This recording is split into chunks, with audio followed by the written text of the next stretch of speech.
Welcome to Real Life Topics, guys. Welcome to Real Life Topics Live. 7 p.m. turned into 7-ish, but of course, you know how it goes. We still got the exclusive interview for you guys. Now, I don't see the scene on here, so we're not even going to go to the scene.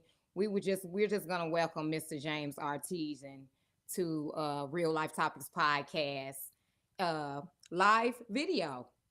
Yeah. What's going on, ladies? Welcome, welcome, Everything's good. Awesome. Awesome, man. welcome, welcome.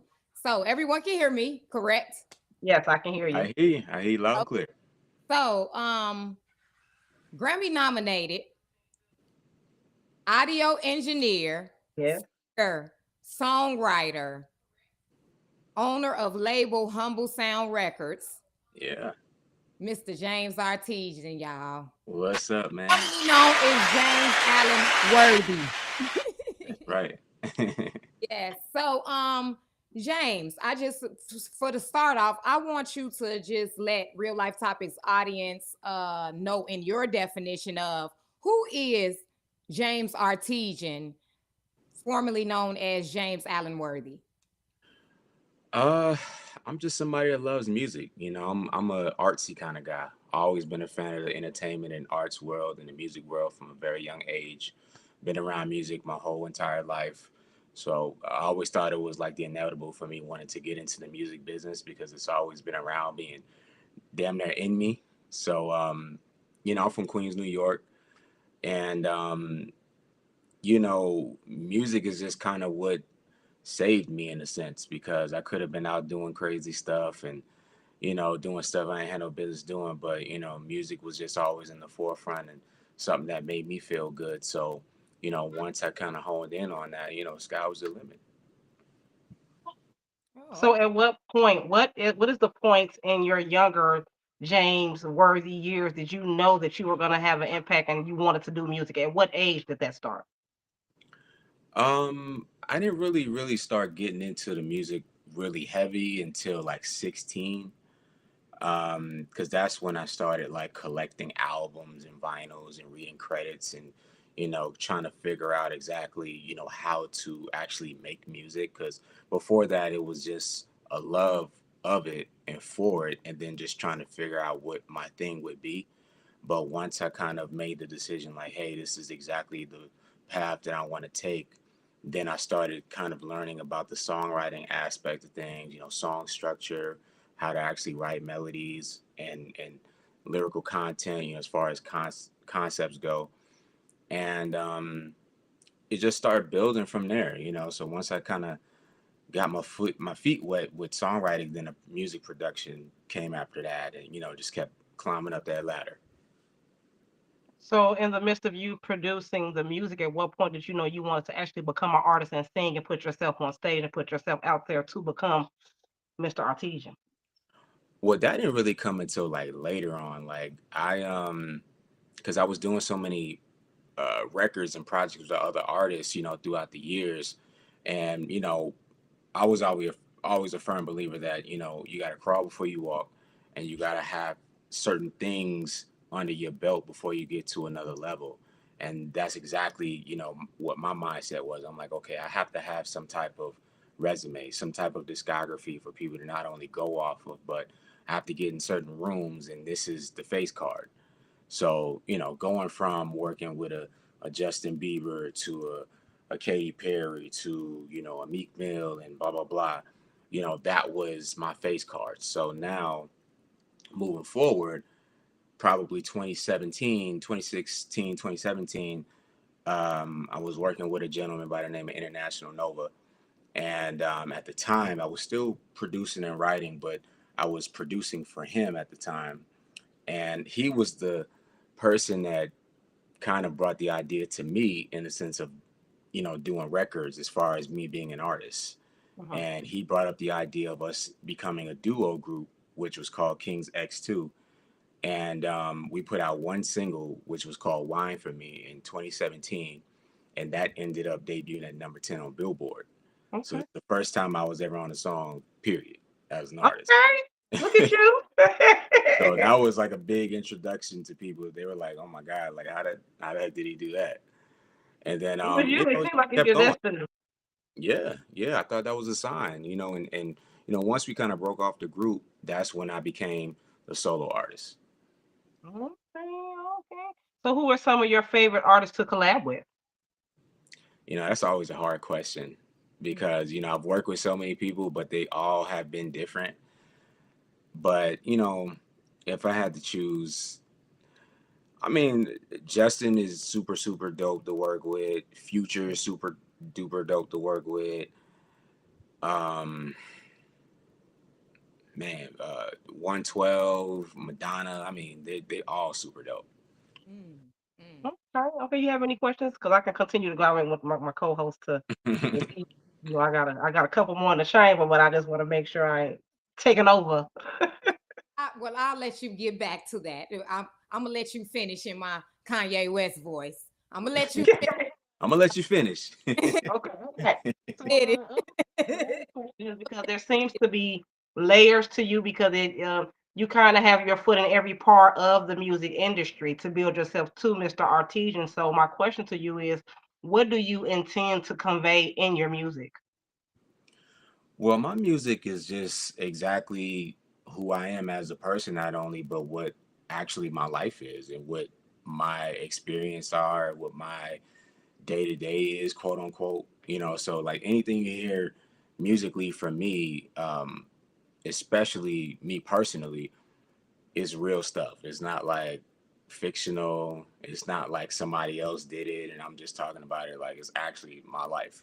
So that's Okay. number one. But number two is when I write for other people, it's kind of the same ordeal. Like I kind of tailor their life to not only to music, but I kind of tailor in a sense of okay, does this is this going to resonate with the public in a sense of did they actually go through this or something similar that makes sense? Because I just hate manufacturing stuff. It has to come Mm-hmm, from a real place. mm-hmm. Genuine music that comes from the heart, it sounds like. Absolutely. Most definitely. And then my other question would be, what do you intend to bring that is different from all of those that came before you? Um, the authenticity. I never been a person of playing the politic game and trying to um be relevant in a sense because something is popular at the time. We all know that anything that's popular can fade away at the blink of an eye. So to me that doesn't scream authenticity or longevity. My brand is tailored towards longevity. I'll Yeah. always play the long game before I play the short game. So it might take me a longer period to get to certain places that I want to get to, but I'm doing it in a certain way that you can never negate the work that I put in.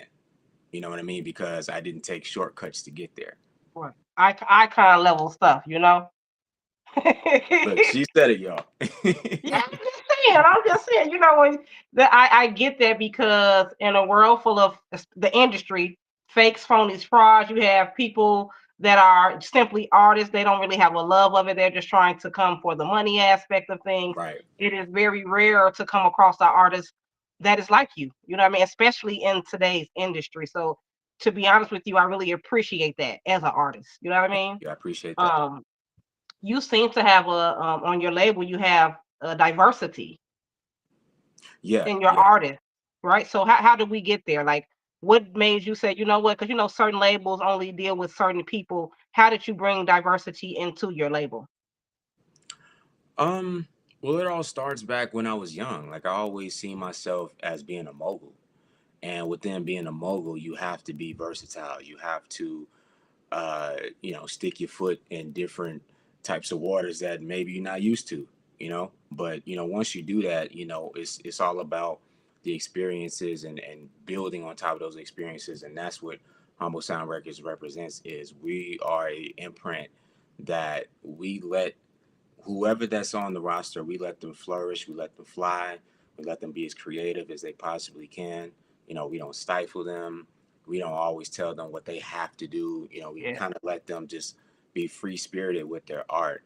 but we marketed and promoted a certain way to the point of we're going to let their audience choose what they like the most, on top of gaining new audience and people finding them in so many different ways, but never tainting the authenticity of their art. And I'm really big on that because I would never want that to be my case either. Yeah, You you don't know, want to be stifled in your art. exactly. So that's really the biggest thing. And on top of that, just me being a music lover of all genres, that's what I wanted to embody in the label, from hip hop, R&B to house to dance to electronic to soul. We have it all. Hmm. Yeah, I mean, because in today's society world, I mean, the music is not really a art; it's a thing. You know, it's a thing to Absolutely. be done. I totally get that. That's a beautiful way to be. What advice? We're kind of just getting our feet within the industry, and we have had the pleasure to interview people of your caliber, and we are so thankful to have some wisdom. You know what I mean? Because we're still kind of babes in the game. What um, what tidbits of knowledge and wisdom that you can give us to kind of help us to move forward in the industry? I think it's just consistency. Like anything in life, really, but especially in entertainment, you got to be consistent with not only your content, but just what you represent. Because, it's so easy to fall off the square. It's so easy to like conform to what somebody else is doing. Or it's so easy to like get discouraged and be like, I don't know if I want to do this no more because this happened and that happened. Like Man, anything could happen at any time. Okay. But, like I tell people all the time, like this game is not for the weak. it's Like not you gotta be strong built to withstand, you know what I'm saying, and stay in it. So if you're not really that type of person, then it's gonna be hard for you. But if you're somebody that's strong, look, we in the trenches, we in right. the storm. Until we get out that storm, we gotta keep working. Okay. Okay. So how have you had any negative things to happen to you while you were in the industry in your upcoming that maybe people have done to either gatekeep or stifle you from moving forward? And how did Oh you yeah, overcome those things? for sure. I mean, from bad deals to people turning their backs on you to, people talking mess about you, making up lies, I mean, etc. It Little ha- Timothy. it happens, but at the same time, it's all about growing and it's all Yeah. about experience again, like you learn what you didn't know before, right? You don't know what you don't know, but Yeah. that only comes over time.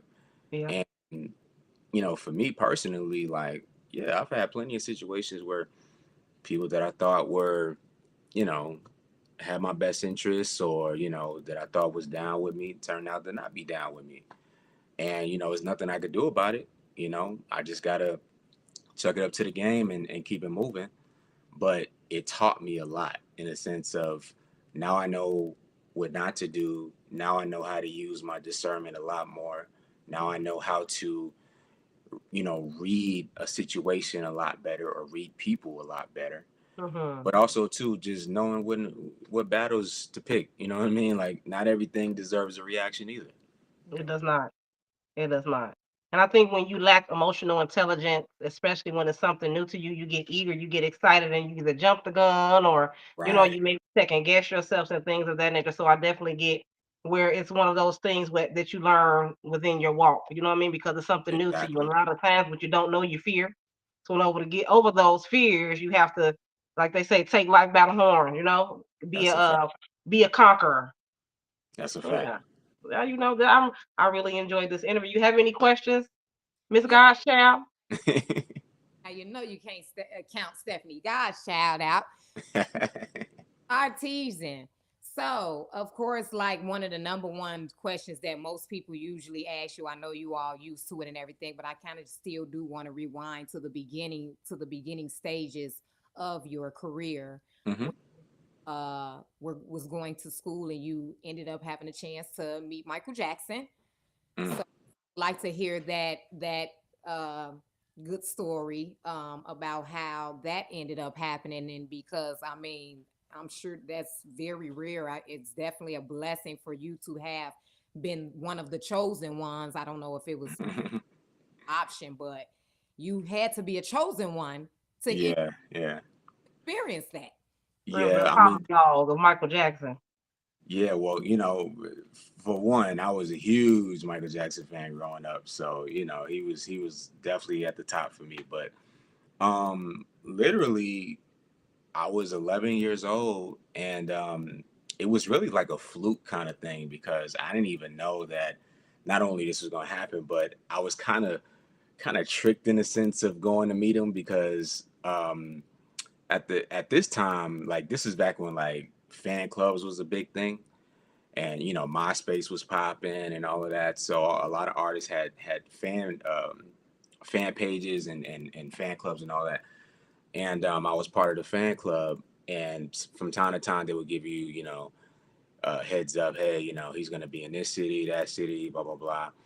And my dad found out that he was gonna be in New York at this particular time at Webster Hall, and we just kind of took a ride down to Manhattan, and I'm thinking we just gonna hang out or whatever, but turns out we went to the event that Michael was gonna be at, and I think at this time he was accepting an award. I always forget the title of the award, but he was accepting one that night, and we just somehow we bogarted our way backstage, and we got a chance to meet him in the green room, and quick conversation, but very very impactful. And I never forget it. The last thing he said to me was, "You're gonna be great in music." And not even knowing me, not knowing my dad, not even knowing what I do or what I would want to do, he just said that. So I'm like, okay, as time went on, I'm like, if he said that, not and this is coming from him, then I got to be doing something right. Mhm. And that was it. That was kind of like the inkling to the trajectory of the rest of my career. Yes. So you and your career is now you were born and raised in Queens, New York. Yeah, yep, yep. You were raised in Queens, New York, and then you are in ATL now. Yeah. I live in Atlanta now, but I've been traveling all over the world for so long, so it's kind of like I don't even really know what to claim no more because I've been all over the world since a young kid. So I'm like, do I claim New York? Do I claim Atlanta? Do I claim LA? Like, it's crazy. Yeah, yeah. So what did you take up when you went for college? When you went into college, what did you So when I went to college, I went to the Art Institute of Atlanta, in Atlanta, okay. and I studied audio production, and it was a cool experience. I was kind of a little bit more advanced than most of the students because I was already working, with a lot of people and then different artists, especially mainstream artists. So, you know, a lot of the professors were like, "Oh, like you're like super advanced." Like, not to say that they couldn't teach me anything, but a lot of it was just through trial and error that I already had. But it was a cool experience, and you get to meet different all walks of life of people. You know, and especially in the music business and in the audio production business, you learn how productions go with every facet of music, from live shows to live events to studio, even studio events and studio sessions. It's just so many intricate parts that people just don't get that happens when you're doing all of that. So it was super cool. It was about a 4-year program, and I actually finished in 3 because I was trying to get the hell up out of Oh, that part. here. Okay. But it was cool. And so you left there with just the audio engineering, being Yeah, yeah, yeah. I got a bachelor's from right, there. a bachelor's from for that. So that was good. So you got the audio engineer, Yeah. the songwriting start. Well, actually, the songwriting was way before I even went to school. Okay. So that was like age 17 that I really, really started going hard with that. And then once I really, really was hitting the pavement. And what I mean by that is like hopping from this studio to that studio, meeting this person, meeting that person, sending demos off to this person, that executive, that A&R, like, really, really like in the trenches with it. And, as time went on, you just make relationships and, people start hearing word of mouth and people start hearing the music. And, before you know it, you start placing records with people. And that's just kind of how I started climbing up the ladder slowly but surely. And then, by the time I got to college, I kind of had some records already under my belt. People kind of knew me already. So it was, it was a smooth, kind of a smooth ride in a sense because I had some respect, but then there was a lot of pushback too because um, I didn't have the hit yet, so to speak, right? And I didn't have the bigger names behind me yet. And also too, I was a newbie. So, anybody that's already seasoned in the game, they're gonna look at you like, man, well, what you did? Like, you gotta put this work in before you get up in here. So, that's to be expected. And that's what I had to do. Mm-hmm. Okay, so there's a question, Mr. Alfred Chop. He said, "Do you think rapping is getting stronger or weaker, and is it making a good impact on the youth?" Hmm. Is rapping getting stronger or weaker? That answer could be subjective because it depends on your taste Mhm. in music. Like you might be a fan of drill music or Mm-hmm. regular boom bap hip hop, or you might like melodic rap. It all depends on what makes you feel a certain way. So I can't really say if it's getting stronger or weaker. I think now more than ever, music is just super creative in the sense of you don't even know how to classify certain songs, Yeah. or you don't know what genre to even put it in. It's just what people would call a vibe, or it's just creative. You It's know, not outside of the box of the yeah, normal it's out. that we're It's used to. sometimes it could be unorthodox. Like it just sounds good, it feels good, but you don't really know where to place it. And even a lot of my music sometimes could be like that. Like some people may not all the way know where to place it. Especially what I'm working on now. So like I said, it could be subjective, but also too like when it comes into the youth part. I mean, the youth gonna do what they gonna do. Period. It's like it's nowadays you can't even really stop them from listening to something or doing something. It's Everything is too expensive. We hadn't had an old school, so we didn't have as much exposure.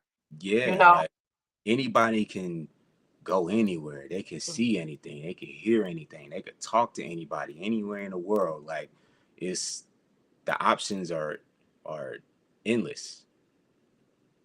You I know. think it's really the transition. Because just like the generation before us, how they spoke upon our music and how it may have been something that they didn't really think was good for us, and it's just vice versa. There is just a transition in the era of age where people are used to a certain kind of music. It is transitioning. I do understand what you're saying wholeheartedly as far as it being more creative. Right. It's not as subjectify, or what is it, the straight and narrow. Uh I think we were more poetry, like it was more like our age of music and what we're used to, versus the kids that, like you said, is coming from a place of just creativity and what they're around and they're surrounded, and it's not really they don't really care. They're doing what works for them. You Right. know what I mean? That's how I look at it. So I do understand whether it's getting stronger or weaker. I get what he's saying, and to be honest with you, like you said, the youth are gonna do what they do, but I think um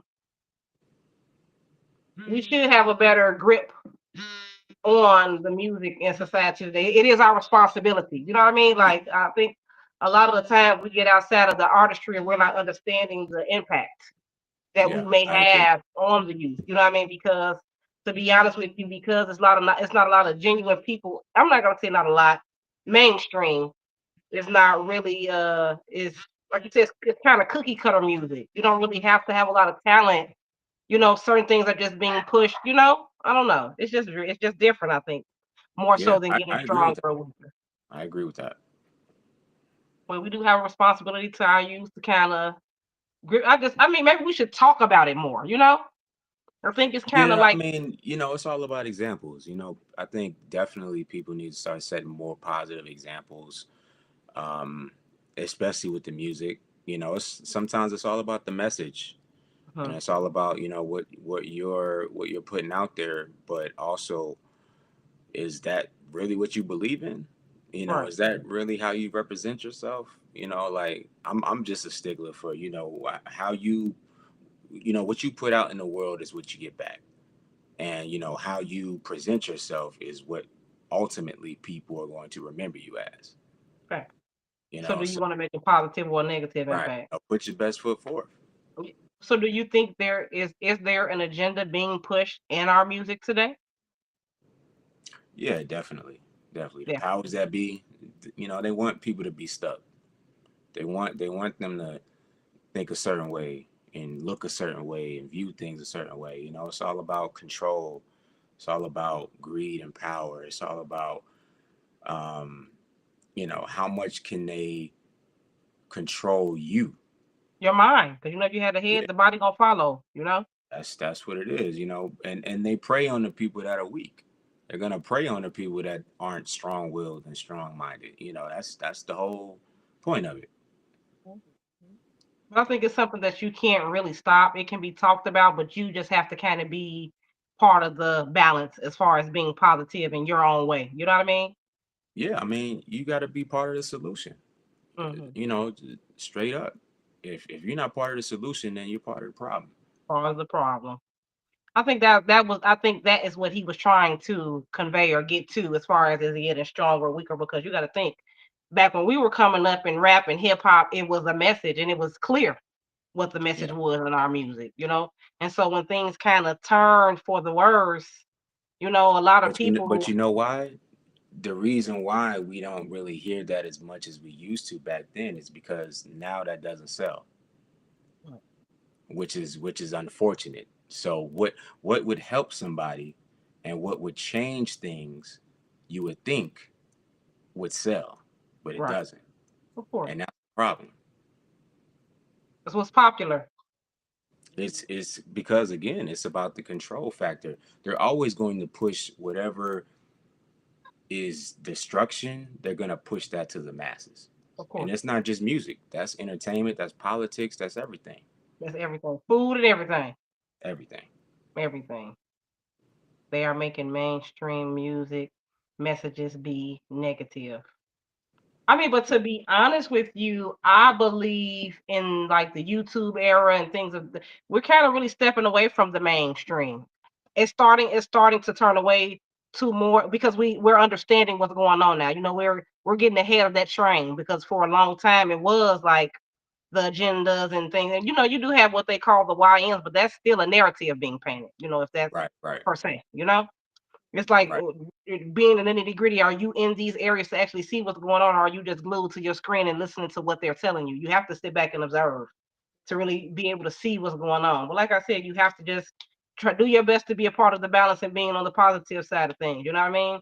And just maneuver Agree. in a way that is good for not only us but for those around us. It's Facts. all Yep, about vibes, frequency. Music is a big part of that. You know what I mean? absolutely. Even the at the hertz that they play certain things that may be more low vibrational. Mhm. I mean, but Yeah. it's all about what you do at the end of the day. You cannot dictate anyone's pace. If you try to, you go crazy. The mind is a terrible thing to waste. It certainly is. You got that right. Just like James Artiseen got out. We gotta keep that style bumping up. The That's good. a fact. It's about to be a shift in everything. Just wait. Well, Yes. we're Oh yeah, getting there things are slowly things but are surely. slowly changing. It's Yes. it's a slow process, but we'll get there. Yes.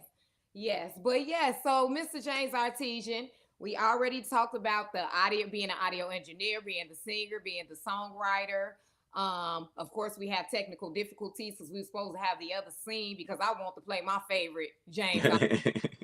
You know what I'm saying? But no, I can't You play know what? We might have to do a follow up.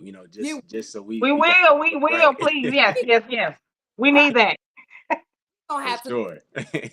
go do a follow up and just do it because this. I feel so in vain without even being. I had a dance routine and everything. I ain't. Oh wow. I'm saying. I told Oh, my that's big love. That's big love. She did. She did. I said, girl, no. Just play the video. She's like, girl, I'm ready to do my dance. I said, we Hey, gotta make a TikTok to one of your songs so we can make it go viral. that's hard. That's hard. so do because you already know your song's gonna stay on my page now. So That's love, man. I appreciate y'all so much, man. the We hit. appreciate you, black man. Thank you. Thank you. Yes, yes, and congratulations to you. Congratulations to you and your whole career. Everything that's up and coming. Your record company is, and then we did check out your artists. That's and every last one of them on their way to the top. So Thank you.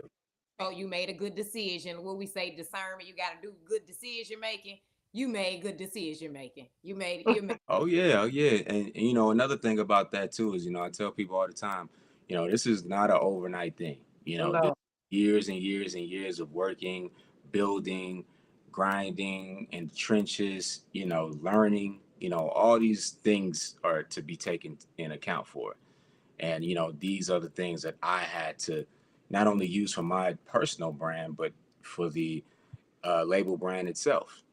So I just want to put that disclaimer. Like anybody who's trying to do that, like it takes a long time to build something like that. So you have to be serious about it, be patient, be consistent. You know what I'm saying, and be smart about what you're doing. Be smart about who you getting in business with and who you dealing with. Not everybody is your friend. Yeah, everybody got your best interest at heart. And Exactly. we in Chicago, so let me tell you, baby. Oh yeah, Chicago crazy. It's, what they say, easy come, easy go. And as they say in the tortoise in the head, slow and steady wins the race. You know what I mean? And Exactly. remain humble too. That's another thing that people do not do. They get up there and they get too big for their britches and they start looking down at their nose on other people. I always remember you were at that point at some point. Oh yeah, yeah. And that's the whole point of, again, why we named the company Humble Sound Records, because I always believed, and I still believe, that everybody has humility inside them, but it's up to you to bring that out to its truest form. And once you do that, like, nothing can take you off your square. It doesn't matter who's the biggest, who's the smallest, who got more than you, whatever. Like it's just about, what are you bringing out at the highest level, Uh-huh. right? And is it true to you? Is it true to them? And then we just off to the races. Like, it ain't nothing more than that. Right. It works. You seem like a very humble, calm, cool, down to earth kind of person. Yeah, I'm cool, I man. like that kind. I can feel your spirit coming through the screen. I appreciate it. Yes. So Humble Sound Records. And you do, and it matches up. It does match up with him because he's pretty humble. It matches up with the Hey, that's why we did it. You gotta align. Artiseen. And did you just drop that song that you just did on We Fam TV? Was it the Fam TV? Oh, that's one of my singles called City Love, which features Brian McKnight Jr. It's been out for a little minute. That's off my last EP, Cups of Coffee. So right now we kind of on the media run, getting people familiar with the record that haven't heard it. So it's definitely one of the fan favorites for sure. Oh So, yeah. what up and coming projects do you have? What can we look forward to? What are we looking forward to see out of James Worthy for the rest of the year and the times to come coming up here? Um, Man, so much going on. But in a nutshell, of course, continue to work the projects through the label. Shout out to all the artists that's on the roster working their projects. They got new projects coming up soon. I'm working on my debut album, which is going to be coming out probably April of next year. Okay. So that's going to be the big bang. So I'm excited about that. And just in the meantime, I'm going to be dropping other collabs, with other artists that I'm working with, so you guys see singles popping up here and there, just to kind of lead up into the album. Could I you don't think I did. I've asked all. I'm elated with all the jewels. You know what I mean? I'm here for it. I thank you so much for your time and your presence and your No space and to problem. be here for us in real life topics. No problem. follow, like, share Mr. James Artesian on all platforms? He's on Please all do. platforms. Please follow him. Of course, follow, like, share Real Life Topics podcast as well. But if anybody wants to check out any, you can go on YouTube. Check out all James Artesian songs on YouTube as well. And this is just part one. He'll be back for part two. Oh Okay. yeah. We coming back. We coming back. Much, Mr. James Artesian, for coming through. Oh, no problem. I appreciate you, lady, so much. It's Real Life Topics podcast.